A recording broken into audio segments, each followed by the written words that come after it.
আমাদের সিলেটের জামাতা হিসাবে আমরা সিলেটবাসী খুবই আনন্দিত। একটা উৎসবমুখর পরিবেশ কয়েকদিন যাবৎ সিলেটে। আর ওনাকে পেয়ে আমরা শুধু দলীয় নেতাকর্মী না, সাধারণ মানুষ যারা সাধারণ সিলেটবাসী তারাও খুবই উৎফুল্ল। আর আপনি দেখতেছেন সবাই কিন্তু রাজনৈতিক নেতৃবৃন্দ না, এখানে সবাই আপামর জনসাধারণ, সবাই উৎফুল্ল। আজকের এই প্রোগ্রামকে শুধু আমরা বিএনপি জাতীয়তাবাদী দলই না, সারা সিলেটবাসী আজকের এই প্রোগ্রামকে সাফল্যমণ্ডিত করবে। জিয়াউর রহমান বীর উত্তম সকালবেলায় সিলেট থেকে তার রাজনৈতিক নির্বাচনী কর্মসূচি শুরু করেন। তারপরে বেগম খালেদা জিয়া এই মাঠ থেকেই তার রাজনৈতিক নির্বাচনী কর্মসূচি শুরু করেন। একই প্রক্রিয়ায় আজকে সকালবেলা তারেক রহমান আগামী দিনের রাষ্ট্রনায়ক তার নির্বাচনী কাজ শুরু করেছেন। আমি পুরো বাংলাদেশের মানুষের কাছে যারা দেখবেন তাদের কাছে প্রশ্ন রাখতে পারে কি পৃথিবীর মানচিত্রে কোথাও কোনো রাজনৈতিক নেতা পরিবারের পরম্পরা মানুষের ভালোবাসায় সিক্ত হয়ে এইভাবে একই কায়দায় শুরু করা, এটি নিঃসন্দেহে একটি কাকতালীয় ঘটনা এবং এটি একটি মহাসম্মিলন কেন্দ্র। পৃথিবীর ইতিহাসে প্রমাণ দিচ্ছে এই পরিবারটি হচ্ছে বাংলাদেশের স্বাধীনতা সার্বভৌমত্ব রক্ষার অতন্দ্র প্রহরী এবং মানুষ এই পরিবারের প্রতি আস্থাশীল। এবং তারেক রহমানের হাত ধরেই আগামী দিনে বাংলাদেশের স্বাধীনতা আর সার্বভৌমত্ব একেবারেই নিরাপদ নিশ্চিত থাকবে, এতে কোনো সন্দেহ নেই। আমি জেলা ছাত্রদলের সাবেক ভারপ্রাপ্ত সাধারণ সম্পাদক আশরাফুদ্দিন রাজীব। আসলে আজকে যে অনুভূতিটা আমাদের তৈরি হয়েছে যে আমরা বিগত ফ্যাসিস্ট সরকারের আমলে, শেখ হাসিনার আমলে যে সমাবেশগুলো হয়েছে অত্যন্ত আতঙ্কিতভাবে কষ্টের মধ্যে আমরা সমাবেশ করতে হয়েছে। এখন যে আজকে যে ইয়েটা করতেছে সমাবেশটা আমরা অত্যন্ত স্বাধীন উন্মুক্তভাবে করতেছি, আমরা খুব আনন্দিতভাবে করতেছি। আমরা এখন যে আমাদের নেতাকে পেয়েও আমরা উৎফুল্ল আনন্দিত।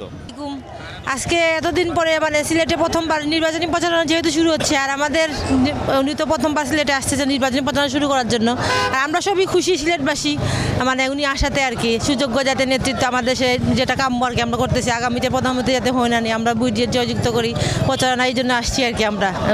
এবং আজকে সারা সিলেট শহর উৎসবের আমেজ বিরাজ করছে এবং তারেক রহমানের জনপ্রিয়তা দেখে বাংলাদেশের বাকি কিছু রাজনৈতিক দল ঈর্ষান্বিত হয়ে পড়েছেন।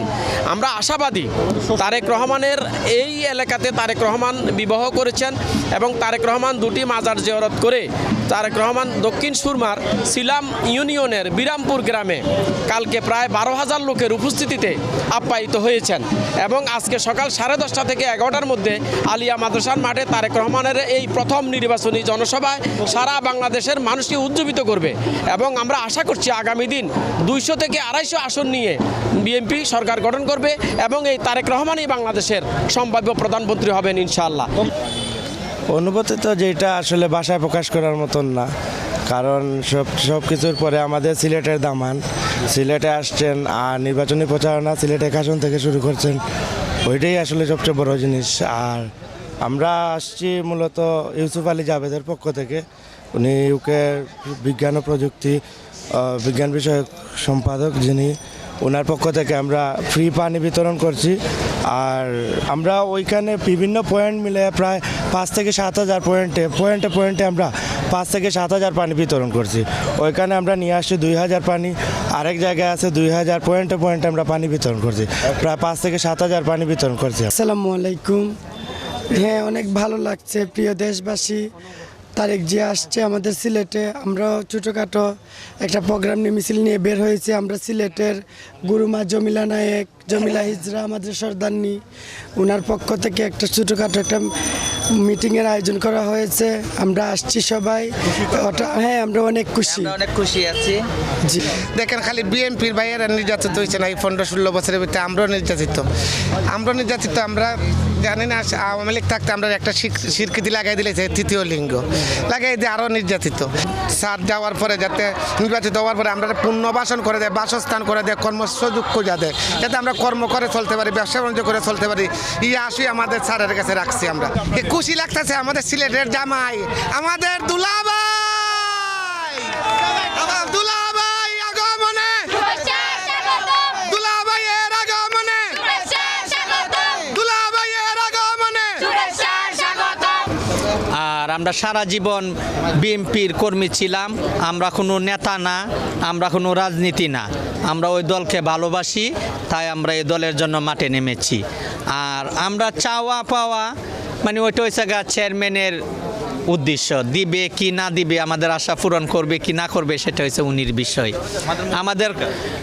আমাদের কোনো চাওয়া পাওয়া নাই, শুধু অতটুকু চাওয়া আমাদের অধিকার চাই। আর আমাদেরকে একটা পুনর্বাসস্থান দেওয়ার জন্য উনির কাছে আমাদের দাবি। তারেক রহমান প্রায় দীর্ঘ 21 বছর পর সিলেট আলিয়া মাঠে আসছেন। আমাদের সিলেটবাসী আমাদের অতিথি হিসাবে, আমাদের দুলাভাই হিসাবে ওনাকে আমাদের সামনে দেখতে পাবো, এজন্য আমরা অত্যন্ত খুশি। সিলেটবাসী প্রত্যন্ত অঞ্চল থেকে মাঠ গত রাত থেকে এ পর্যন্ত সমারোহে সমুদ্রে পরিণত করেছে।